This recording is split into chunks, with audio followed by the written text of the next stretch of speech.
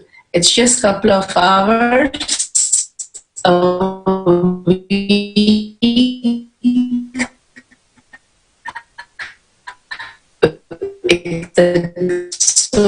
And enroll your kids into tinyurl.com/enlightened kids. Such a beautiful space Swamiji is giving us again and again, feeling the beautiful oneness.